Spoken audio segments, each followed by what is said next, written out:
Being the youngest Morrison meant living in Jake's shadow. He was celebrated for mediocrity, while I was dismissed for excellence. When Jake scraped through high school with C's, my parents threw a party. When I graduated valedictorian, I got a quick congratulations before the conversation shifted back to Jake's future. His first apartment? They bought him furniture. My first house at 25? They told me it was too much responsibility.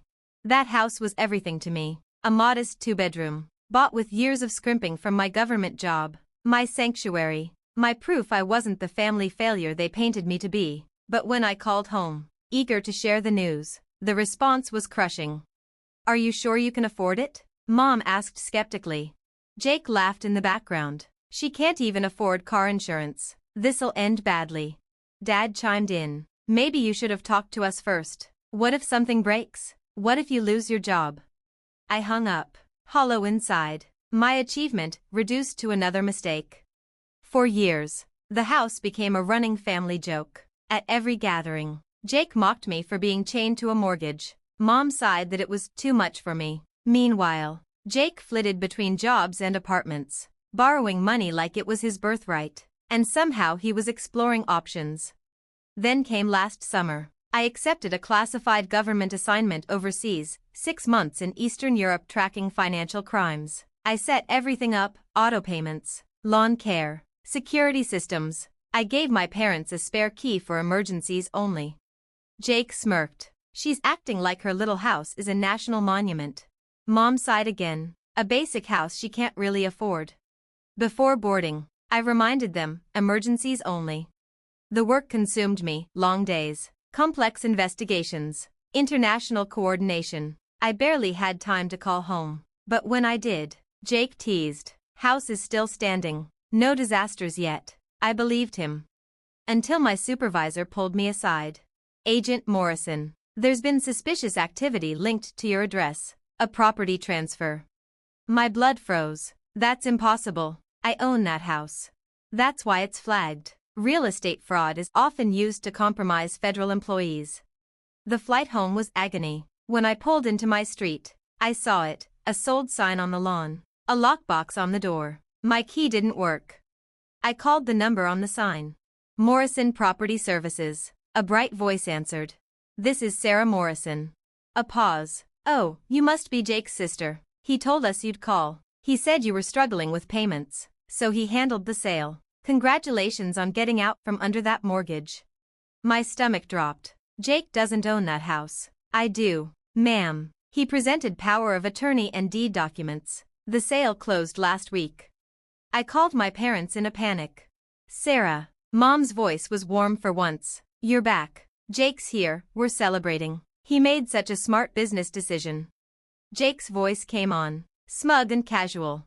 "Welcome back, sis. You're out of your little mess. I sold the house." "What did you do to my house?" "Fixed your problem. You were clearly drowning, gone for months, behind on payments. I stepped in, found a buyer, and even made you a little profit. 15 grand, after fees." Dad cut in, calm and patronizing. "Jake saved you. The bank records showed you 3 months behind. They were about to foreclose."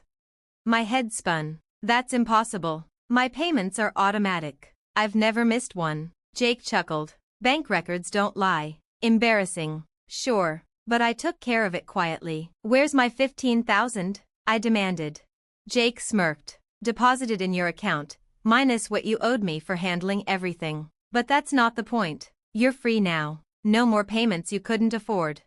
My chest tightened, breath coming fast. "Listen carefully, Jake. I never missed a payment. I never gave you permission to sell my house. And I never signed any power of attorney." Mom's voice slid in, soft and condescending. "Sarah, sweetheart, the documents all had your signature. Maybe the stress of that overseas job is messing with your memory." And just like that, the truth snapped into focus. Jake had forged my name. He'd taken years of signatures he'd seen and copied them flawlessly, good enough to fool an agent, a bank, a title company, and even my family. But what none of them knew was that my house wasn't just a house. Because of my security clearance, the property was federally registered and monitored. Any irregular transaction triggered automatic investigation. "I need to come over." I said evenly. Dad sounded cheerful. Of course. Come celebrate with us. Jake's already planning to invest your share in his new venture. When I walked into my parents' house, it was decorated like a victory party. A congratulations. Jake banner stretched over the fireplace. Jake sat in Dad's recliner, relishing the spotlight.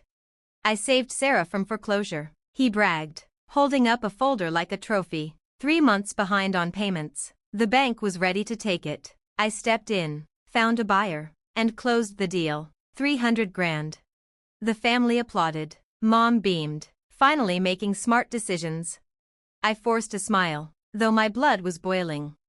Jake proudly laid the papers in front of me. A power of attorney, my signature at the bottom. Flawless. Too flawless. High school came rushing back, the forged report cards, the fake hall passes. He'd always been good at this. I don't remember signing this, I said softly. You did, Jake insisted, the day before you left. You said it was in case of emergencies, don't you remember? The family nodded sympathetically, the narrative already set in their minds. Jake the savior, me the overwhelmed failure. Who bought it? I asked casually. Nice couple, David and Michelle Parker. Sweet people, first house, ready to start a family. You should thank me. My phone buzzed. A secure message. Agent Morrison, immediate debrief required. Federal crime reported at your address. Are you secure? I typed back quickly, secure. Family gathering. Will call within the hour. Mom leaned in. Everything okay? Just work. I kept my tone calm. The phone rang again. Unknown number. I stepped into the kitchen. Sarah Morrison. This is James Wheeler, attorney for the Parkers. Why are FBI agents in my office seizing every file on your property sale? His voice shook. They're calling it wire fraud, identity theft, national security violations. I closed my eyes. Because my brother forged documents, the sale was illegal. Your clients are victims of fraud. They'll need to cooperate fully with investigators. Silence. Then a whisper, oh God, they're here right now. They want to know why we didn't verify the power of attorney. We just accepted it. I returned to the living room, where Jake was still basking in applause. The buyer's lawyer, I said evenly. Jake perked up. Everything fine? No problems with the closing? I fixed my gaze on him. Jake, you just committed wire fraud, identity theft, and the illegal transfer of federally protected property. The FBI is already confiscating every scrap of paper you touched. The room fell silent. Dad frowned. That's ridiculous. Jake was helping you. There was nothing to help. I never missed a payment. I never signed these papers, and I never gave anyone permission to sell my house. Jake's smirk wavered. The bank said? What bank? I cut him off. Which number did you call? His face paled. The one online. And what name did you give them? I said I was Jake Morrison, your brother, just concerned about your property. The room grew heavy. Even my parents shifted uneasily. Now, Jake, I said coldly, leaning forward, why don't you tell me when and where I supposedly signed this power of attorney? The day before you left. In your kitchen. Jake, I said evenly. I left directly from my office to the airport. I never went home that day. I certainly never signed anything giving you control of my property. My phone rang. Agent Martinez. I excused myself to the back porch. This is Sarah Morrison. Agent Morrison, we need you in immediately. Your address is now a federal crime scene. Your brother believes he was helping you by selling the house, but he forged documents, committed wire fraud, and illegally transferred federally monitored property. Arrest warrants are being executed within the hour. Can you keep him where he is? He doesn't even realize what he's done, I murmured. Intent doesn't erase felonies, Martinez replied. I hung up and stepped back inside. The celebration had soured. Jake was rifling through his folder, sweat on his forehead. Jake says you signed in the kitchen, Dad said, frowning. You left from your office, Mom whispered. Look, maybe I misremembered, Jake stammered, but the point is, I helped her. What bad situation? I asked gently. My mortgage was paid automatically. There was no foreclosure, no crisis, no request for help. But the notices? What notices? I saw them in your mailbox, he blurted. I had mail forwarding to a secure federal facility. There was no mail in that box. The silence grew heavy. Maybe he misunderstood, Mom offered weakly. No, I said. Jake forged my signature, impersonated me, and sold property under federal protection. That's a crime, regardless of intent. Jake's voice cracked. It's just a house, nothing federal about it. My clearance requires property registration. Every unauthorized transaction is flagged. That's why the FBI is involved. My parents looked stunned. You told us it was administrative work, Dad said. I investigate international financial crimes, terrorist funding, organized networks. My house is monitored as part of national security.